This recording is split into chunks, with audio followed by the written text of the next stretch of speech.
Thank you for tuning in to another episode of She Looks Like Me. We are officially in episode 7, y'all, and I am excited about today's theme.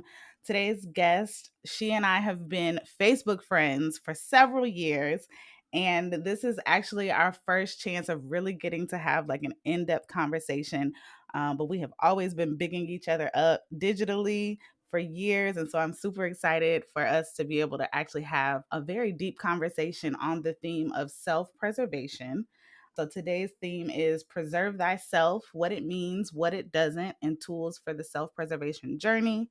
My guest today is Gabrielle Morton, and she is a trauma informed licensed therapist with a background in behavioral health and social work. Her energy work focuses on generational healing in the Black community because we need it, okay? And as a Black wellness educator, Gabrielle provides transformative coaching and psychoeducation on self awareness, boundaries, spiritual development, unhealthy behavioral patterns, hello, identifying underlying trauma, and intrapersonal conflict. She leverages her strength as a storyteller and passion for emotional health to curate safe spaces for Black women navigating the process of healing the relationship they have with themselves. And I am such an advocate of this, and I am here for everything that was listed in her bio. So, Gabrielle, good morning. How are you? Good morning. How are you doing? I'm well. Thank you for having me. I'm excited. Yes, me too. Listen, um people always ask me, how do you come up with these ideas for the various episodes? And I'm like, honestly, my guests, they just bring forth the energy. And when I saw your Facebook post, I don't know, it was a few weeks ago because we kind of made Hmm. this happen fairly quickly. Yeah. But a few weeks ago you had talked about how your journey or your exploration of self preservation led you to create a space for that digitally. And so I'm excited to dive into that with you today. But before we do that, I want to talk a little bit about what is bringing you joy these days. Ooh, joy. You know what? It is so interesting that you asked that question because joy is a topic that me and my best friend have been discussing for the better part of maybe 2 years. And we started asking ourselves, how can we incorporate more joy into our lives? Um, And so it's so interesting. I'm looking at a mug that says joy that she gave me because, it's about the moments of joy that you experience in each day. And so, what is bringing me joy these days is not having to commute and being able to, when I wake up, I don't wake up feeling stressed. That is something that I'm not really used to. But during my time in the military, everything was go, go, go, go, go. Before pandemic, pre-Rona, everything was like go, go, go, go, go. And so being able to slow down has brought me tremendous joy lately. And that's what's bringing me joy, just kind of ebbing and flowing and, taking my time with things. I agree. I think in past years, we have been kind of go go go. As I know for me, I talk about it. I know in one of the past episodes I talked about how I felt like I was just going from one goal to the next goal to the next goal, and life and just the pandemic Yeah. were like, nope, sit it down and it's time to deal with the stuff. Like, and Hmm. when I say stuff, I mean inner stuff, right? There's, of course, external things we always need to deal with, but kind of having more time to sit with yourself, um, you deal with your stuff. So, Hmm. Hmm. part of that, I think, is this idea of, again, self preservation. I know a lot of people have had lots of epiphanies this year. I don't know about you, but I know I have. Absolutely. Like one right after the other, too. Okay, you're like, why am I getting so much information in the span of 12 months? This is a lot. Right, right. I didn't sign up for all of this. Absolutely. And so I know, again, it's a journey we're always on as human beings, definitely as entrepreneurs.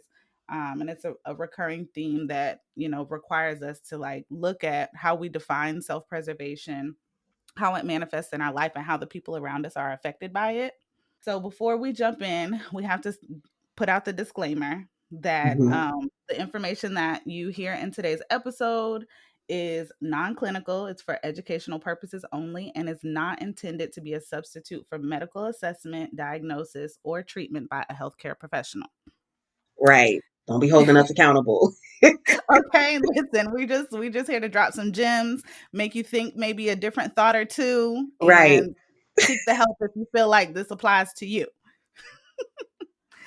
So I guess how did we get here is kind of a question that I thought of when I thought about the idea of self-preservation.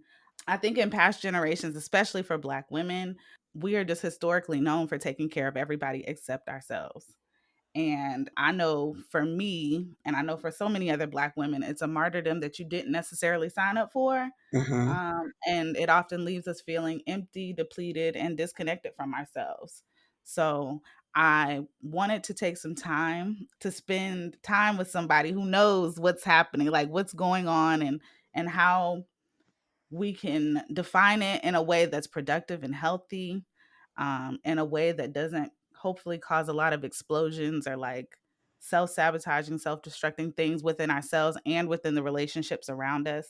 So I wanted to define what self preservation was first, and then kind of talk to you a little bit, Gabrielle, about what your thoughts are based on that definition. And then I guess if you want to jump into it, we can talk about what I thought it was and what I thought it you know and we can talk about what it isn't and all that fun stuff. Okay. Sounds good. Yeah. So I like definitions because I'm a bit of a word nerd. So according to Webster, the definition of self-preservation is the protection of oneself from harm or death, especially regarded as a basic instinct in human beings and animals. So when I saw that definition, I was like, oh, so this, like at the core level, self preservation is very instinctual. Hmm. Absolutely. And I felt like, okay, well, a lot of times our instincts, depending on what we've been through in life, our instincts aren't always responding from a place that really has our best interests at heart, like it thinks it does, because it's trying to protect us or it's trying to keep us safe from harm in any form, whether that's from another person or just from our mind trying to do something different, change, right? But I think that when we know that we are conscious human beings who have the ability to choose, we know that we can choose differently, right? Especially if we're not seeing the type of results that we want in our life. And so, yes, I just wanted to break that down, I guess, a little bit and then get your thoughts on it before we talk about maybe what I thought it was and what it isn't. Okay.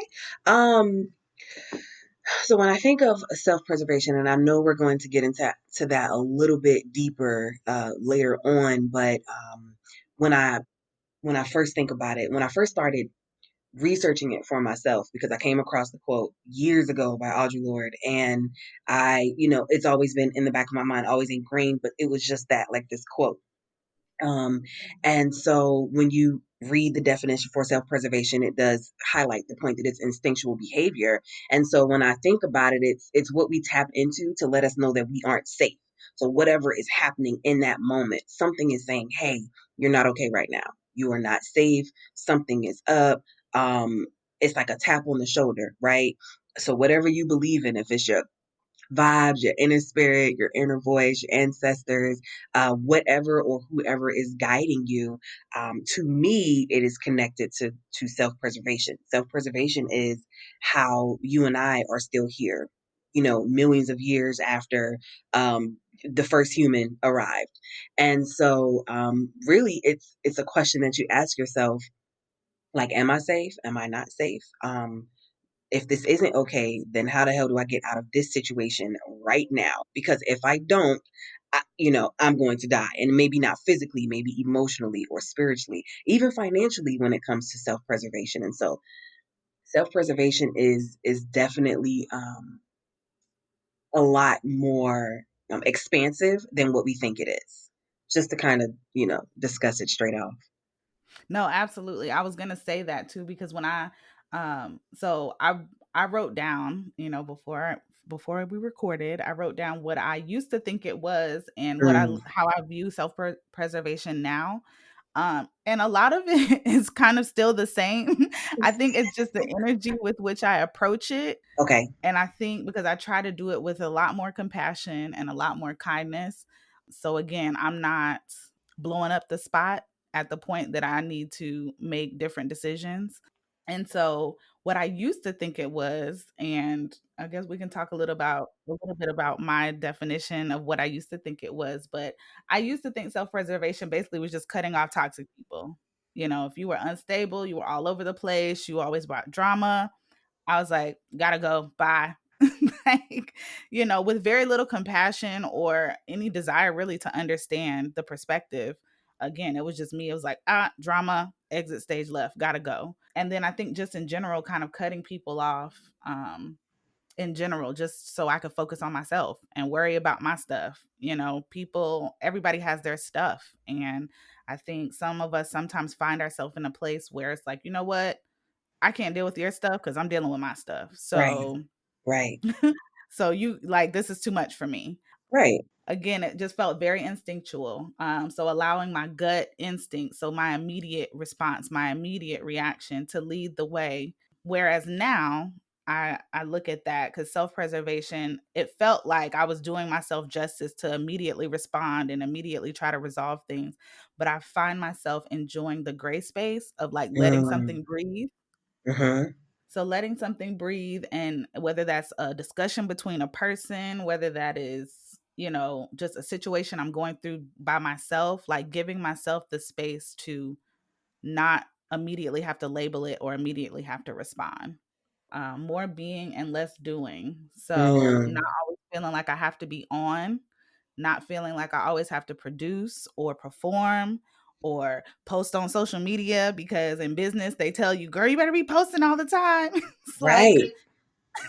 excuse me, I had a life before Facebook and Instagram existed, and yes, you know, there's a balance, and I think more than anything that's probably one of the key words I would say, about self-preservation, is finding the balance, Mhm, um, in it all. So I still try to distance myself from people who, you know, are energy suckers. I think that's how I look at it now. It's like, do you fill me up or do you deplete me? Am I mhm, tired after, like, am I exhausted after dealing with you? mhm. So those are just kind of some ways I used to think about it. I try to again do it from a place that feels better so that I'm not making anyone feel bad as I exit stage left. And I'm not left feeling bad or feeling like someone took me out of character, because that doesn't feel good. So I don't know if that's a productive way, G, to think about it, but but I figured I'd at least break it down for me so that anybody who might feel similarities in that, we can kind of get some clarity on if that's a productive way to handle it or if we can get some tools in our toolbox to do it better. Absolutely. I think that a lot of a lot of women are going to hear your words and it's going to resonate with them. And then that is going to help them jumpstart their journey on what it means for them, right? We see a definition and we say, okay, I see this definition or I see what this example is, but what does this mean to me? And then you have to personalize it for yourself. And I think that just hearing you talk, it's definitely the way that you approach your measuring your emotional progress and what that success looks like in your life. Again, with that balance, because how it looks for you right now is going to look different for someone else. The energy suckers. I'm always very interested in the way that we all view that because we'll get into it later. I like to bring up accountability as well. So, self preservation for a lot of people, like you said in the beginning, is nope, I'm not a part of this. I'm cutting it off. I don't do drama. I don't do drama, and sometimes self preservation is just quietly removing yourself, maybe not so much announcing it. And then paying attention to see if you are the one that's causing an issue. Are you the energy sucker, right? So then you flip that and we'll get into accountability later. But I think that your words are going to resonate a lot with your audience. And one thing that I was kind of reflecting on as I was, going through this over the week is there are certain questions that I have in conversations with my clients. And so I always tell them that you're going to walk away with more questions than answers with me because I'm not here to give you answers. I don't know what your answers are. But when I ask them what self preservation is to them, almost every single time, every single client that I've worked with in the past 2 years, it has always, as far as Black women is concerned, it has always included operating from a place of survival.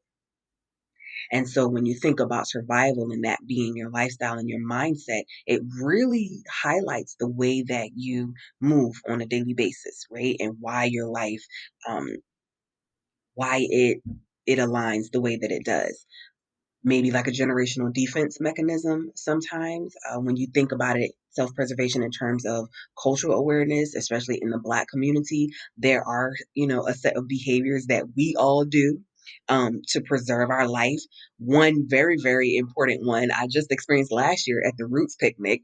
We saw a group of Black folks running. What you think we did?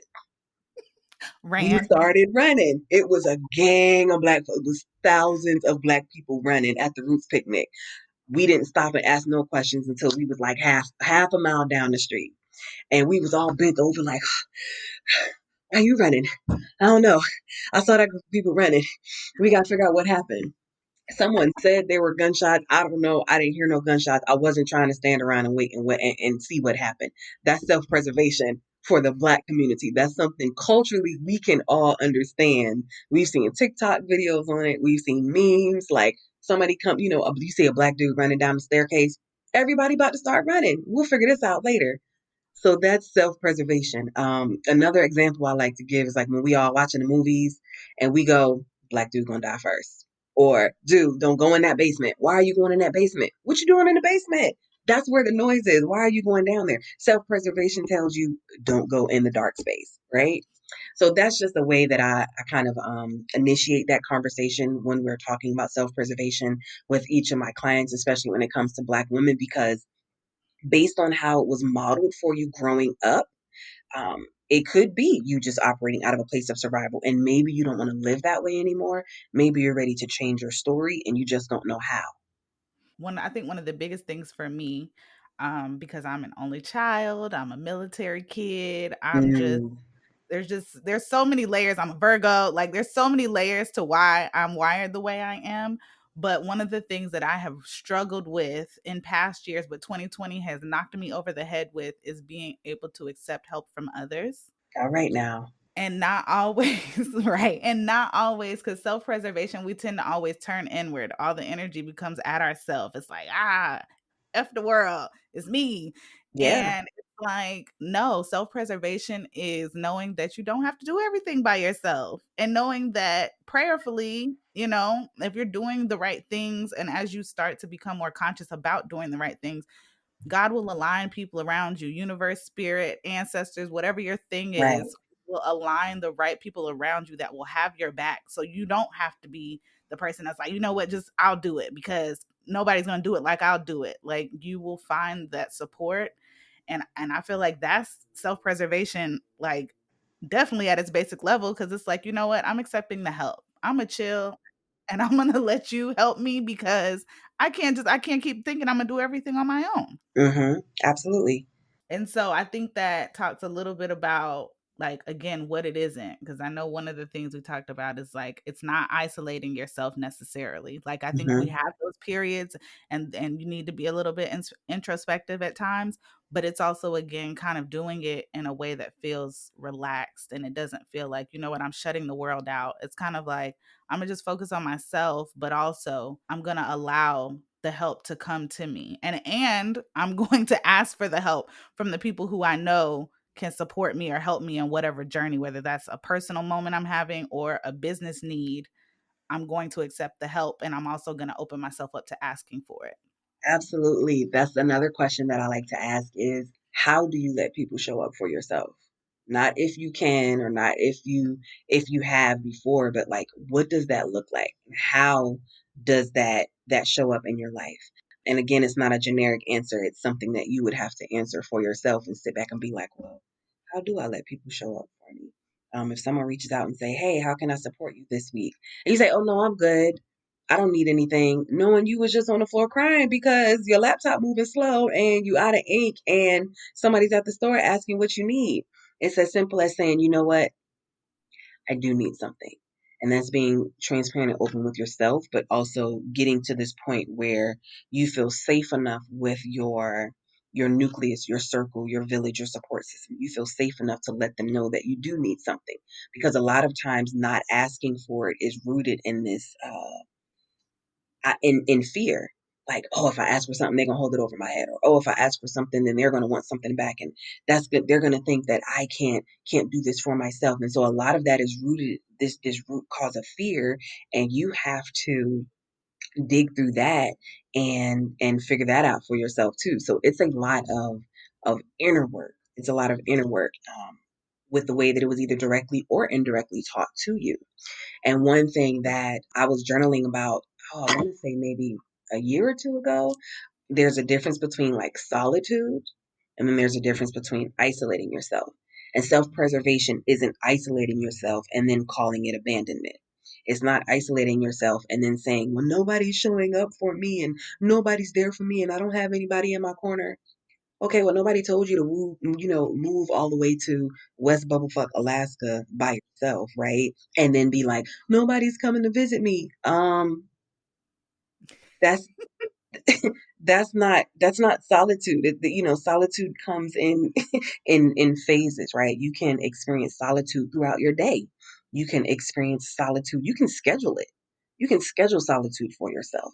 But when you are specifically isolating yourself and then making it seem as though people are abandoning you, that's not self-preservation. That's not what it is.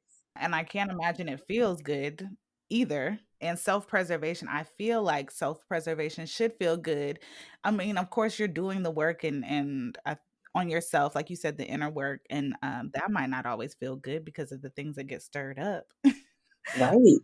But I think in general, just isolating yourself doesn't feel good. It might feel like I know we have a tendency to run away from the things we should be running toward. And I think when we have those moments where we feel the need to isolate ourselves, that is very much that. I think those are the times where we need to lean on our community. We need to lean on our loved ones.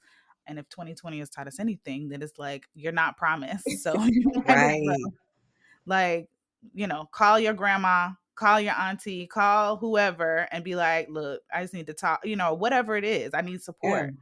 Yeah, absolutely. That's how the self-preservation initiative came about, and it was really just creating a space for Black women and Black men to to release whatever emotion was causing them distress. Right. I can't fix your life, but I can give you these 30 minutes so that you can kind of release whatever is disrupting your quality of life. And it sort of forced me to look at the way I view self preservation and what that is like in my life.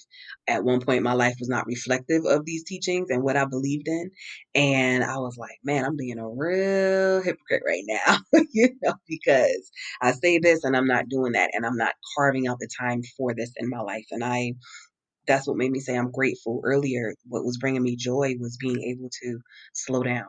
My life was slowing down. I feel like I was forced to slow down and kind of really reevaluate where I am as far as my self preservation is concerned, as far as, what am I doing in my life that aligns with a life of ease and aligns with a life of luxury? And what does that look like for me on a daily basis? That made me think of a quote, and I'm paraphrasing it by Dr. Tama. She's a licensed therapist that I love to follow. And she basically said something like, don't mistake peace for boredom. Hmm. And I think about that with self preservation because sometimes what feels like self preservation or these temporary moments of like bringing ourselves joy through destructive means. And what I mean by that is like, you know, oh, I'm having a bad day. I'm about to go down this bottle of whatever. Or, Hmm.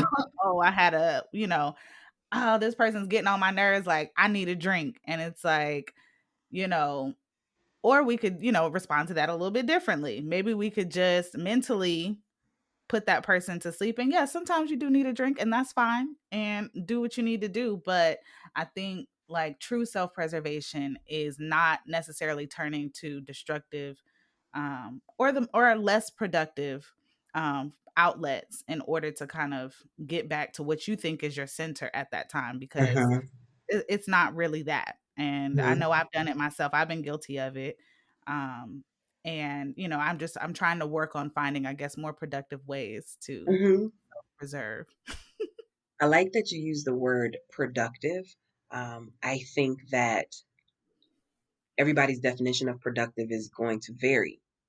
And that's one thing that you have to figure out for yourself. What is your definition of productive, right? Because you can say, "Oh, I wasn't productive today," or "I wasn't productive this week," and you just cranked out 3 chapters. But to you, that might not be productive. To someone else that struggles with anxiety or imposter syndrome, 3 chapters is, "Oh my goodness, you are amazing. You just wrote 3 chapters just sitting down like that." And so I love that you use that word. It leads me into something else that I was kind of reflecting on and writing about when thinking about this and preparing for this session. Um, when you think about preserving, everybody's granny or everybody has an auntie or some older woman in their family that preserves like fruits and veggies, right? You got like strawberry preserves and jam preserves and vegetables all preserved. And when you are preserving your food, you are doing that so that you can lengthen their shelf life. And so when you think about self preservation, you are it's those behaviors that lengthen your life, right? And so whatever is the opposite of that, whatever you are doing that is shortening your life, that is causing you stress, that is raising your blood pressure, that is impacting your weight physically or emotionally, that is the opposite of self-preservation. And so again, another question I ask is, how was this modeled for you growing up? Like, what did the women in your family um do as far as self-preservation? They may not have used that word, but were they emotionally manipulated? Were they walked over? Were they mentally abused, or were you a part of a family where the women would recognize and acknowledge that they were in a dangerous situation and then remove themselves from that situation? Like, how was that directly or indirectly modeled and impacted you as an adult woman now? You have to look at the relationships with the women around you now and then what they looked like in the past. And 9 times out of 10, that is what has molded your set of behaviors that we know to be self-preservation today. And that can be financial too, that can be spiritual. Yeah, it can hit you in every area of your life. Ooh, listen, as you were saying that, I was like, because okay, so I know we're not supposed to like timestamp these, but we just got off Thanksgiving. And when I tell you I was at home with my mama and my grandma, and I was like, oh my gosh, I am the 20 something, 40 something year younger version of these women. And Jesus, I need some. 'Cause I was like when you said that, when you talked about, did they remove themselves from situations? And I think about past relationships of both my mom and my grandma, and it's like, yes, the men were acting up. It was time to go. Out of here. Mm, We're not even having these conversations. Like, what are we talking? There's nothing to talk about. You gotta yeah, go and get rid of. Like, and I think about how that has played out in my life and how quick I'm just like, you know what? Deuces. yeah. And that's crazy. I think that's And beautiful that you had those examples. My sister and I, my older sister, she's 13 years older than me, but as I got older, we were able to develop a relationship, and we often had conversations about the women in our family, the older women, what past generations are, because we can trace back 6 generations, and so we were able to sit down and compare what we knew and have these eye-opening conversations with each other about what we didn't want to continue in our lives based on what women in our ancestors went through. And so giving ourselves permission to heal and do life differently, right? Giving ourselves permission to remove ourselves out of this abusive situation, or this isn't serving me, this isn't safe. I have to stop it here. And that's what brings us into like that generational healing and breaking those generational unhealthy cycles and curses. Because if it's not safe, but it's been going on for 3, 4, and 5 generations, at what point is someone gonna say, "Why are we still doing this? What? Why? So we all just gonna stay with these types of men? Are we not going to do anything differently?" Um, it really it forces you to ask hard questions, necessary but very difficult, challenging questions, and that forces you to maybe remove the rose-colored lens that you might have of people that you were connected to, relatives, family, those you love, cherished loved ones, people that you grew up with, um, because it requires transparency. one of the other things that I came to know, and as I thought about for, for us recording this was one of the things that I never learned as a kid was anything related to self care. Like my mom, my grandma, to this day, like I'm the person that's gonna be like, y'all, let's do masks. Or like it was college before I really, and it was a roommate of mine. And she just used to always take like Friday night or Saturday night where I was getting dressed to go out to the club. She was like at home doing her toes and, Mm, putting on a mask and doing her hair, and I was just like, this is so weird to me. Why she don't want to go to the club? right. Little did we know the club ain't did shit for us, but it was a good time. It was a period. But that was my first time like experiencing self-care. And so I think self-care and self-preservation are kind of these two words that get intertwined a lot, but I know there's a difference.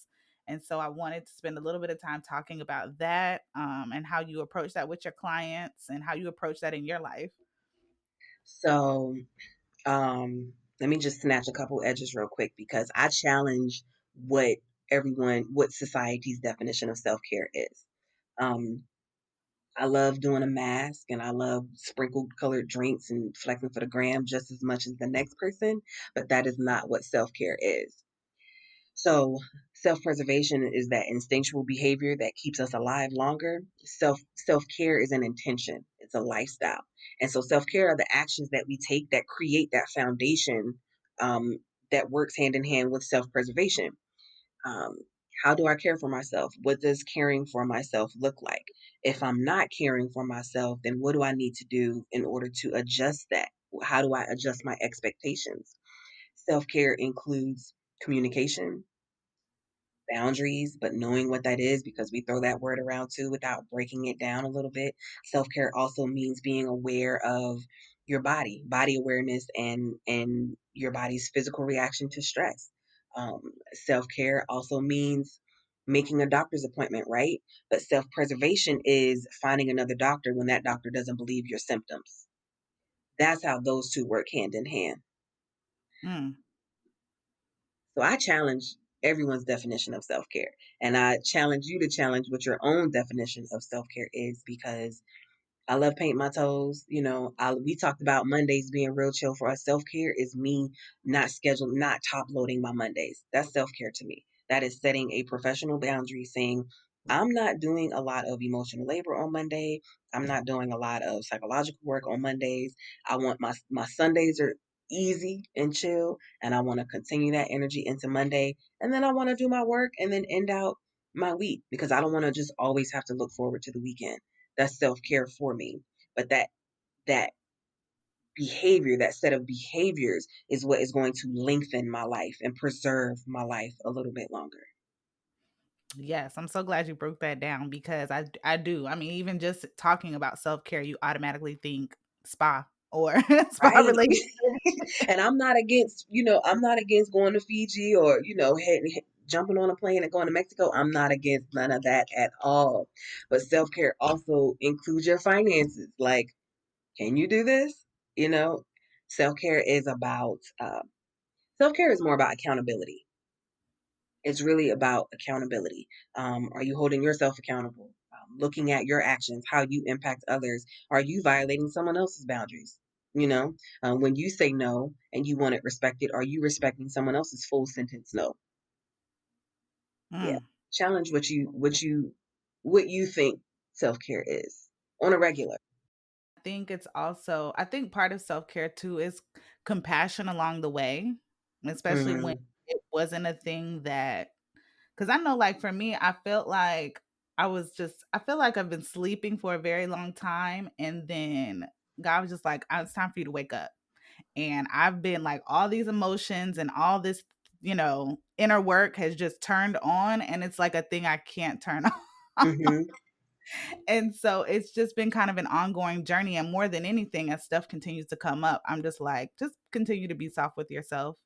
Yeah. Like, Give yourself grace. because my therapist, and anytime I'm beating myself up about something, I'll tell it to my therapist, and it just rolls off her back. Like, she's just like, oh, well, and I'm just like, why aren't you as worked up about this as I am? And of course, she's not as close to the situation, but she has all the tools in her toolbox of how to navigate this stuff. And honestly, knowing, like she always says, worry and disappointment are a waste of time. Mhm. So I think for me, part of my self care is being in tune with those two things, like making Mhm. sure that I'm not feeding into worrying too much and I'm Mhm. not spending too much time in the place of being disappointed by something or someone. But disappointment comes from our expectations. And Hmm. so when you are holding yourself accountable and when you are reevaluating what your expectations are, you're making adjustments and you're reassessing what you need as you need it. So 6 months ago, what we needed is different than what we need today.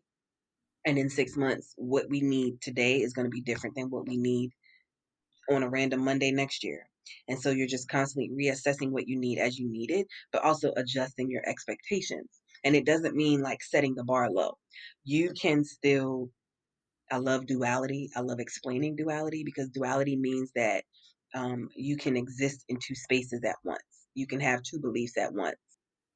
It doesn't mean that you're not setting the bar high, that you're not expecting someone to be the person that they said they're going to be, but it also readjusts the expectations you have for the outcome of what their behavior is, right? So practicing non-attachment and releasing the outcome to whatever it is that you are desiring or whatever that expectation is or their behavior or whatever that is.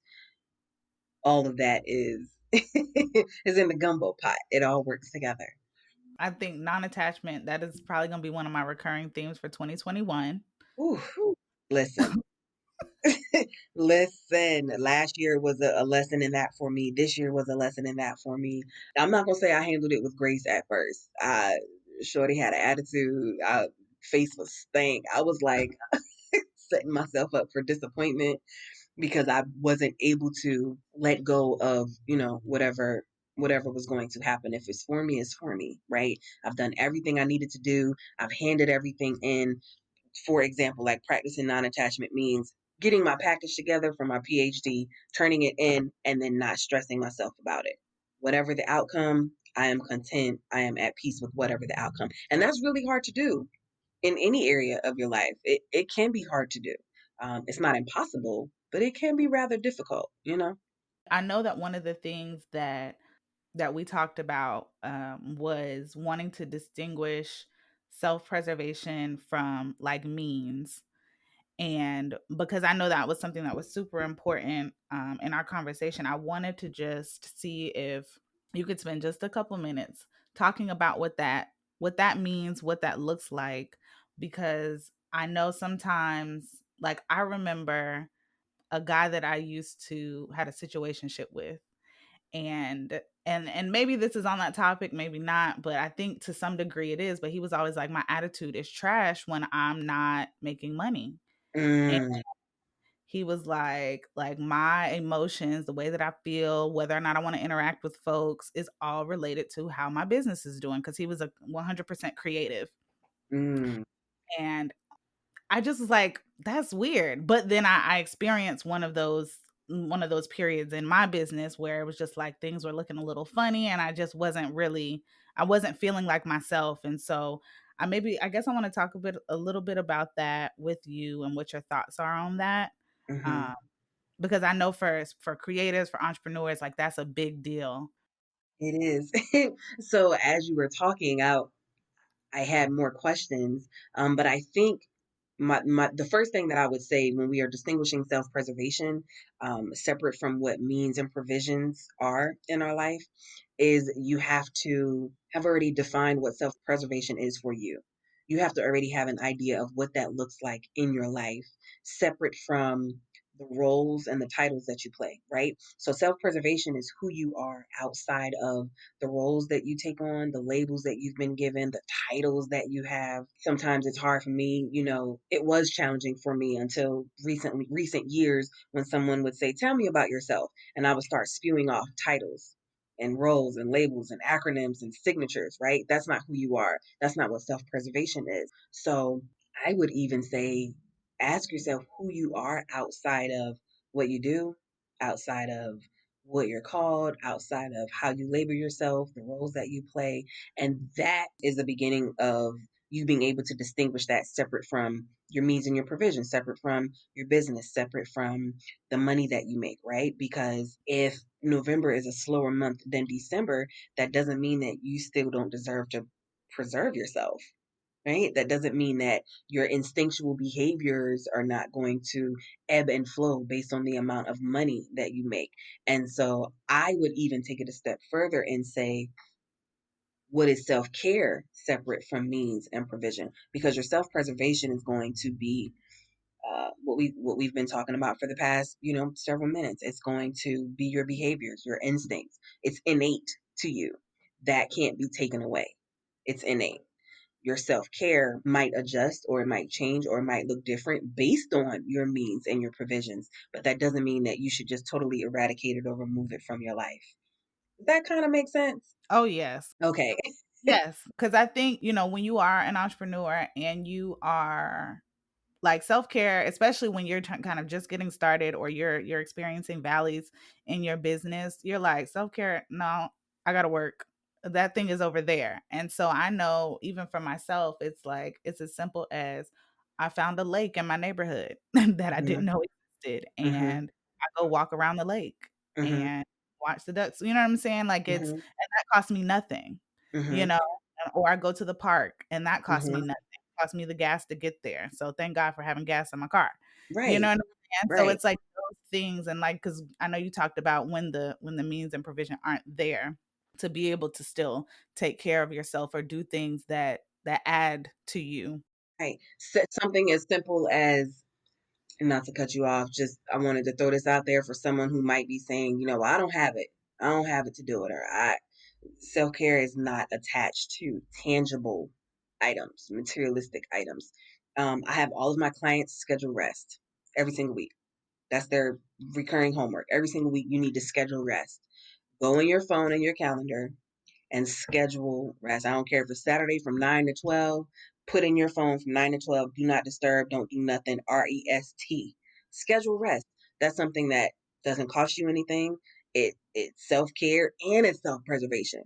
That's something that you can do every single week And we all need a little bit more rest. without attaching it to how productive you are. Yes, that part. Because that's, yes, when you're a creative, you're like, if I'm not performing or producing, what am I doing with my life? Right. So how have you navigated that? A hot ass mess. No, I'm kidding. I I've j I've just honestly, I have just had to soften up. Like, you just beat yourself up and beat yourself up and beat yourself up to the point that you're like, "This shit is exhausting. Yeah. I am tired of doing this to myself, and why would I do this to myself when the world's already gonna do it to me?" You Right. know what I'm saying? Like, the world is already requiring things of you and asking you to show up in certain ways. Why would I continue to beat myself up in this way? Because it used to be really tough for me to just rest on a Saturday afternoon or on a Sunday, and that's the Lord's day. Like, I was like, this is too much. And so what helped me though was getting more intentional about my weekly schedule and like my therapist, because one of the things my therapist swears by is, booking out your calendar for the week. Mhm. So if you know you want to work on, this proposal, putting it on the calendar, giving yourself a reminder, getting the calendar notification. And Absolutely. she's like, when you go into the week with a plan, whether you stick with that plan or rearrange it, there's things you have to get done. And because your brain is like, uh-oh, notification, time to do this thing, things get done. And so when I'm more intentional about my time during the week, I feel less guilty on the weekend. Because Yeah. I feel like the truth is the only time I feel guilty about rest is when I feel like when I haven't accomplished the things that I set out and I wanted to do in the first place. And that's where my Mhm. guilt, I think, comes from. Mm. So if I said you should schedule rest during the week, is that something that you would find challenging? Mm, no, Schedule an hour of rest, and not necessarily like before bedtime, right? Because we find these loopholes when it comes. We try to find these loopholes, and so if I said, you know what, I think you should schedule an hour of rest during the week, not waiting until Saturday or Sunday, just schedule an hour of rest during the week, and see how that feels, and kind of observe. where in your body it's uncomfortable and uneasy, and if you couldn't sit still or couldn't look out the window or listen to the rain, like what is that, what comes up for you? That's what I would have suggested. Ooh, that'll be interesting. A bunch of thoughts, honey. A bunch of thoughts. I'll just be sitting there looking crazy like, "She want me to go to sleep." Just to hear that and look at this wall. Right. So, one of the things that we talked about in preparation for this was our shared love of tools. I know it's something I talk about in therapy all the time.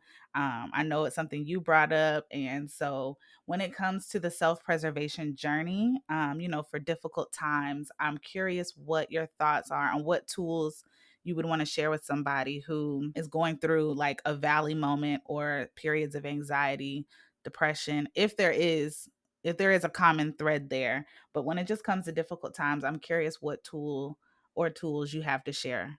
Absolutely. Everyone experiences difficult times, challenging moments. You might have a challenging moment every other day. It seems like when you're in the valley, it can feel like it's just heavy and it hangs over you like a cloud.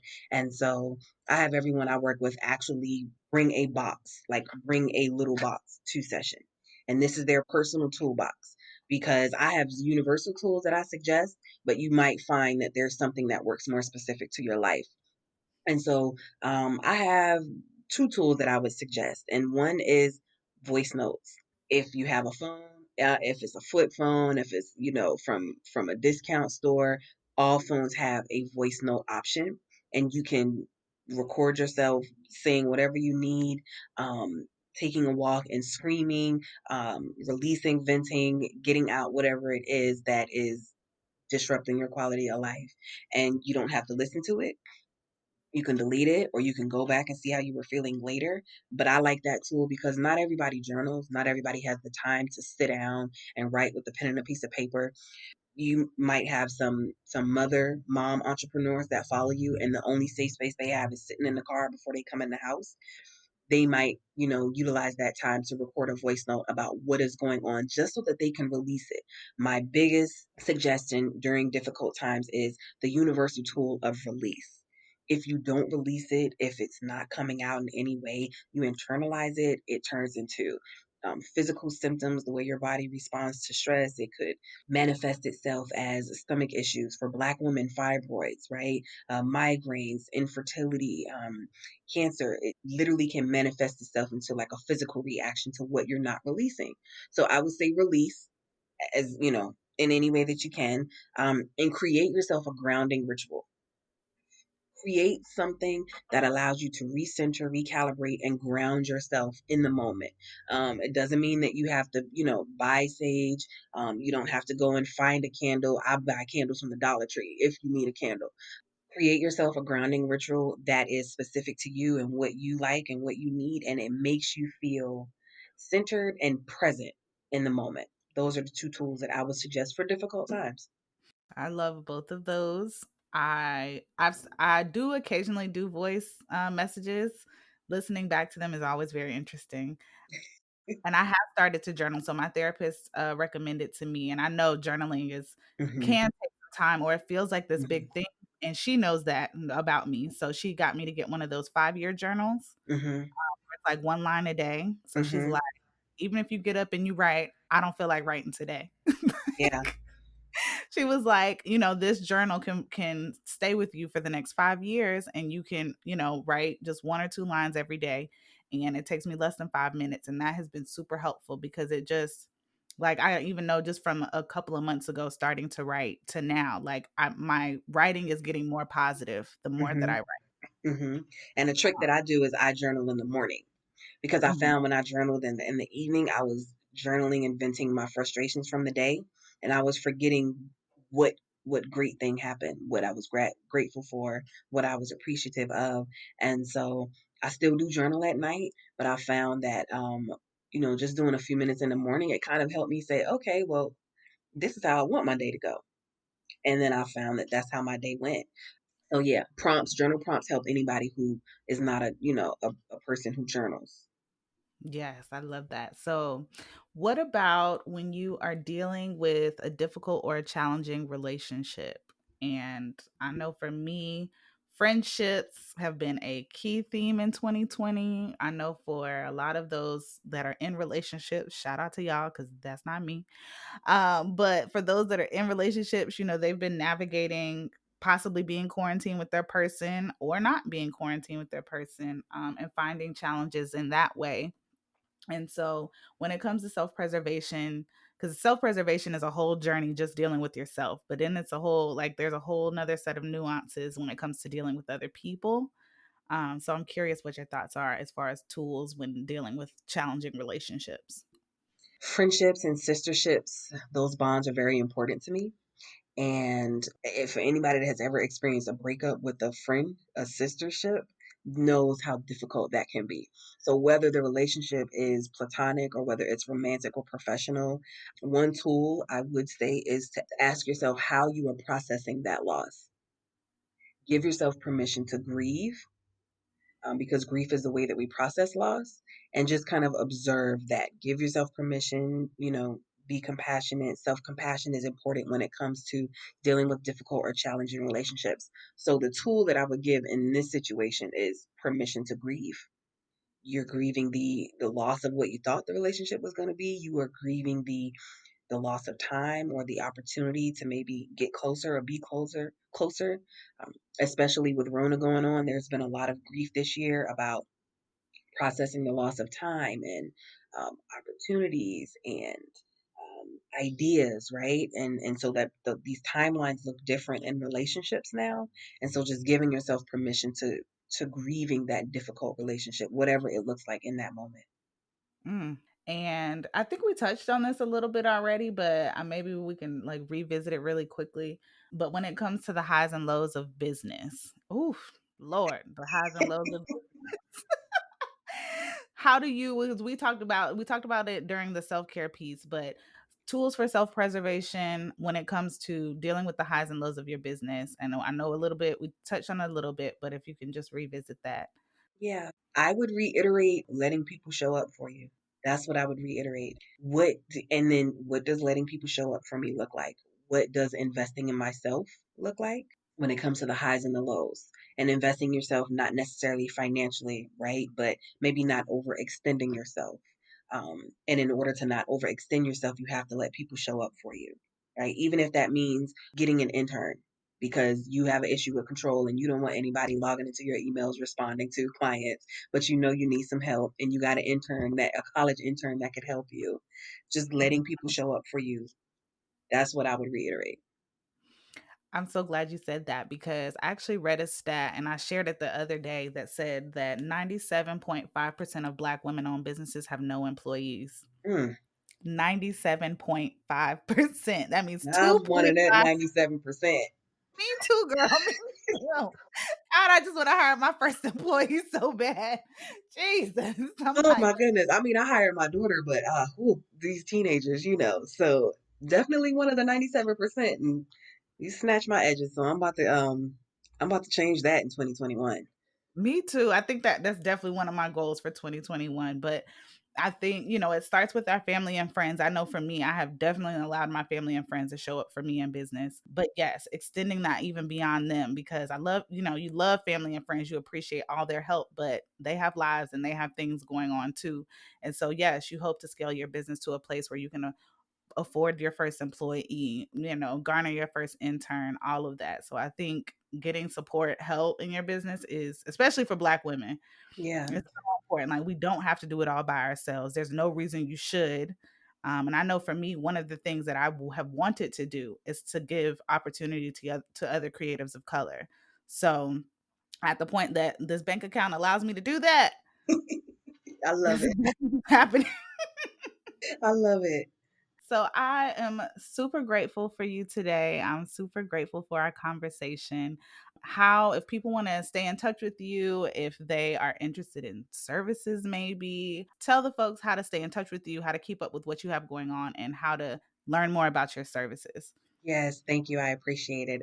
So you all can find me on Instagram and Facebook at I am Gabrielle Morton.